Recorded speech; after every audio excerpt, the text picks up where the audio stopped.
The MaxTrack rear shackle kit that we have on the table today will be an affordable way for all 2015 and newer owners looking to add an additional 1 inch of lift to the rear end of their rigs. Now the MaxTrack kit will combine a tough steel construction along with greasable polyurethane performance bushings, all for right around that low $100 price point for the pair. So why would you want to consider the MaxTrack 1 inch rear lift shackles for your rig? Well, to find that answer, you really don't have to look any further than our customer review section. For instance, you'll find one owner that who installed a leveling kit on his rig and the front end was just a little too nose high for him. So therefore he picked this kit up and really helped dial in the stance.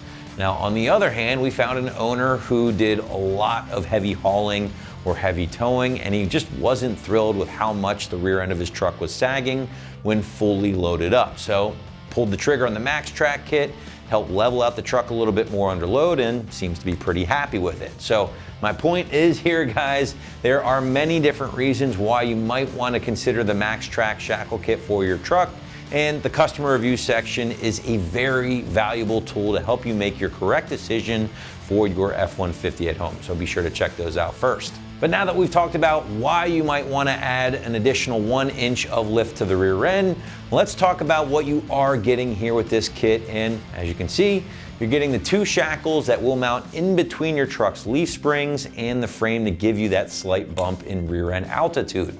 Now, some people prefer this method to maybe adding another rear block because sometimes those blocks, while effective at raising the truck, can contribute to increased axle wrap, which certainly isn't ideal. Now, those included brackets are made from a very durable stainless steel material before being finished off in kind of this battleship gray powder coat. And that powder coat's there to help prevent any corrosion over the years. Now, loaded inside those stainless steel shackles will be your performance polyurethane bushings, guys. These things are greasable thanks to the included Zerk fittings, and greasing the bushing is very important. It's going to help ensure things remain quiet and essentially make sure that those bushings last the lifetime of your rig.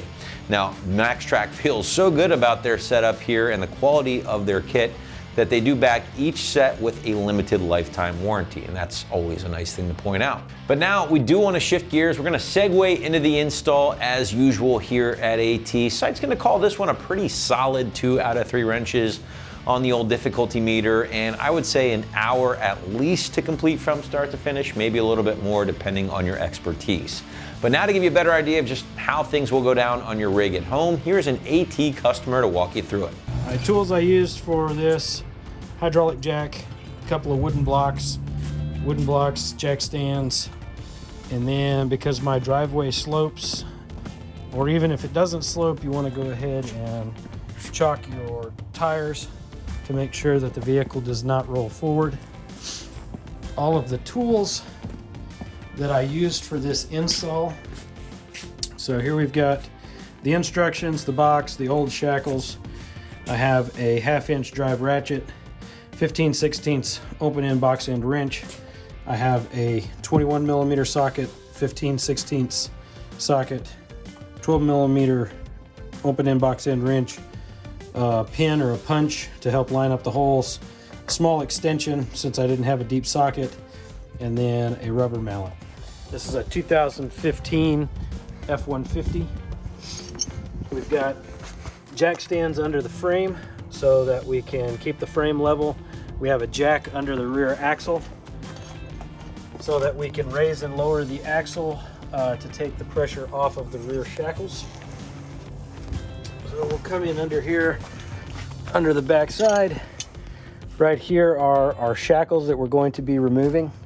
So we'll remove these, install our 1 inch lift ones.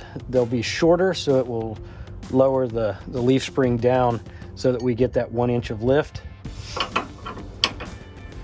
And we got 1 wrench there, this one here to keep it from spinning. We'll squeeze them together. I'm not sure I understand.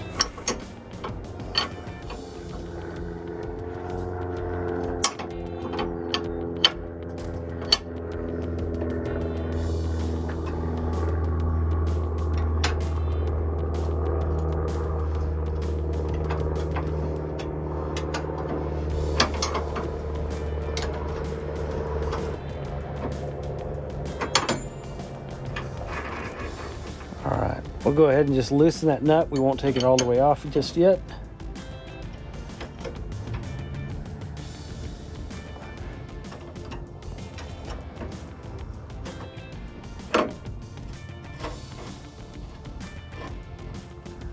All right, now we'll come to the other side and get the other side loose.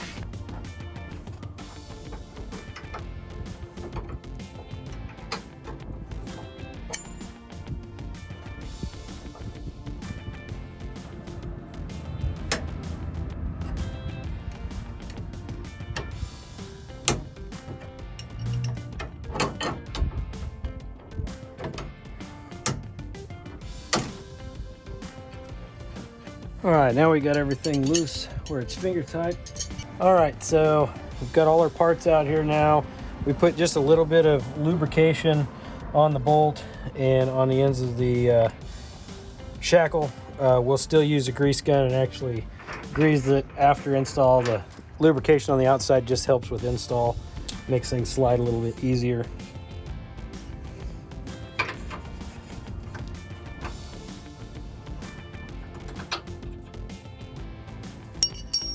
It looks like I'm going to need a rubber mallet to kind of tap on that bolt to help slide it out. All right, so I had to get a rubber mallet to tap on this here. We're using a 12 millimeter open end box end wrench for the end of the bolt to hold it, to keep it from spinning. The back side head is a 21 millimeter. The rest of the bolts and these nuts are 15/16 size. All right, so we'll put just a little bit of pressure down on the leaf spring here, tap it with our rubber mallet, and once we get it out where we can grab it on the other side with our hand, we'll pull the bolt out and we'll let the leaf spring kind of come up.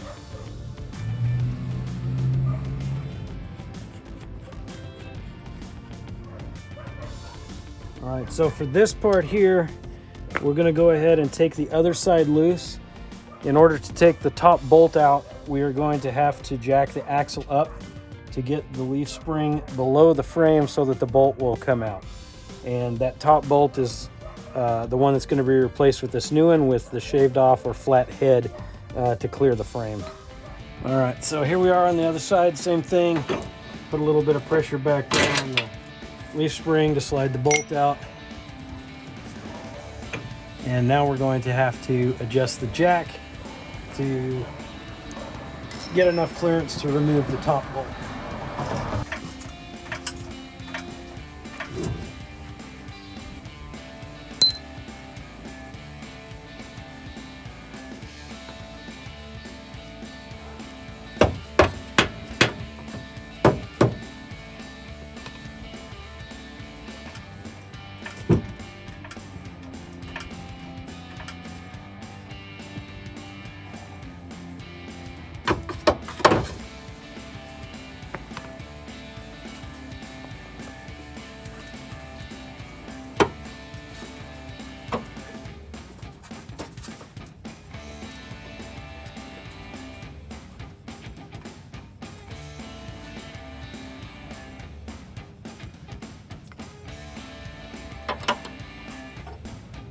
My arm's too short, so I'm gonna have to use the hammer and the pin.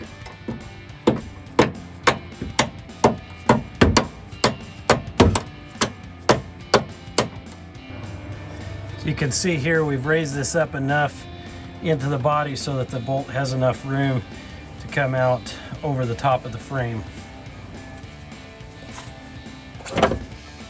All right, so the bolt is out. And the shackle is out. Now we'll move to the other side. All right, we're on the other side. Same thing, leaf spring up above the frame so that we can wiggle this around.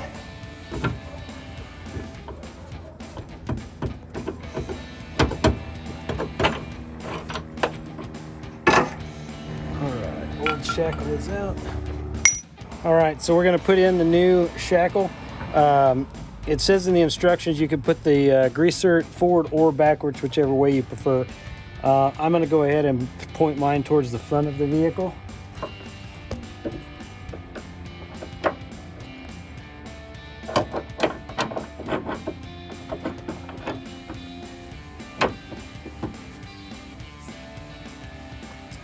All right, so the bolt is in. The flat shaved off head goes towards the inside of the vehicle, towards the frame. The washer and the lock nut go towards the outside. And we'll just get these finger tight for now. And then we'll move to the other side to put in the new shackle on this side. All right, we'll get the new shackle lined up.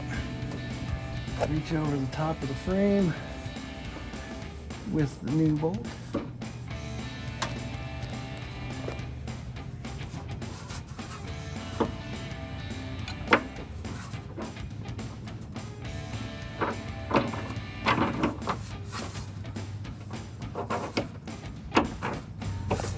New one is slid in.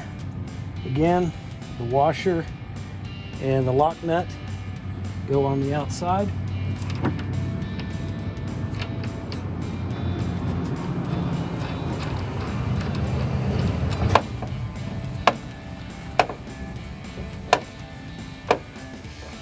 And again, those are just finger tight. All right, now we will lower the jack so that we can get the leaf springs back in place. All right, so we've got all the pressure back off the axle and stuff, the frames on the jack stand, so that way we've got a little bit of tension pressure that we can put on the springs here with our hands. And we'll go ahead and line these bolts up.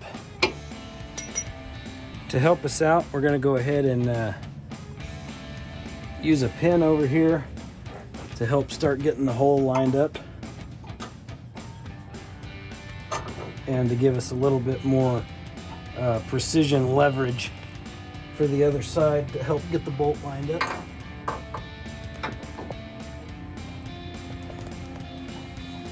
Alright, so we've got the bolt started. I'll go ahead and tap on it with my rubber mallet.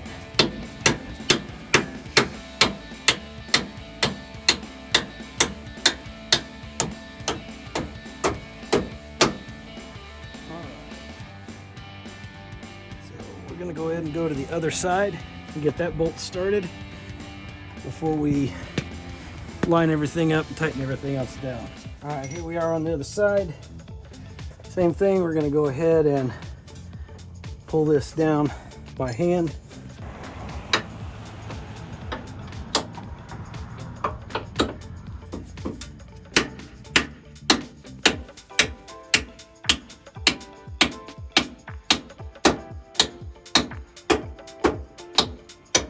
All right, so we use our pin here to line up the hole. I did have to have an extra set of hands, so my cameraman had to put the camera down for just a second, just so he could keep it straight while I hammered, because I couldn't do both. Anyway, so we've got this bolt pushed through, so now we can put the nut on.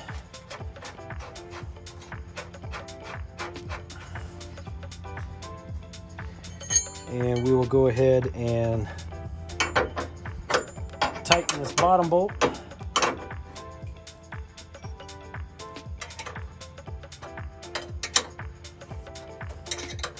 We got our 12 millimeter to hold the end of the bolt so that we can tighten the nut up. You could also use a long socket and come in through the frame on this back side and use a ratchet. I just prefer to use the 2 wrenches on the one side.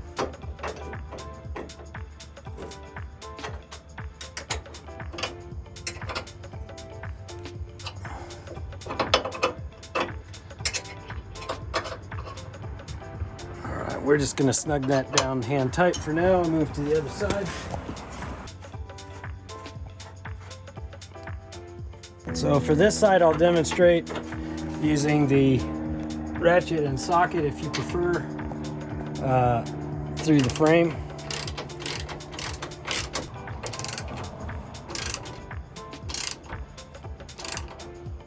And again, we'll just hand tighten it and not actually torque it down yet.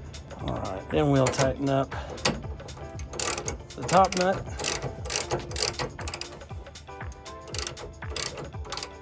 All right, so we removed the jack stands from the frame and lowered the entire weight of the pickup down in order to get the top bolt with the thin head in the correct position, enough to get the top, the big open-end box-end wrench on it.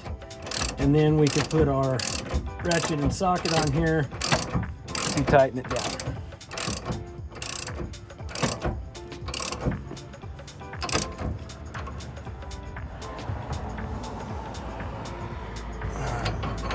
We'll just kind of hand torque it down for now, and we'll move to the other side. All right, this side you might be able to see a little bit better without the sun, but here's our 15/16 open-end wrench. There's just barely enough room to slide it between the frame and the bolt head in order to tighten it down.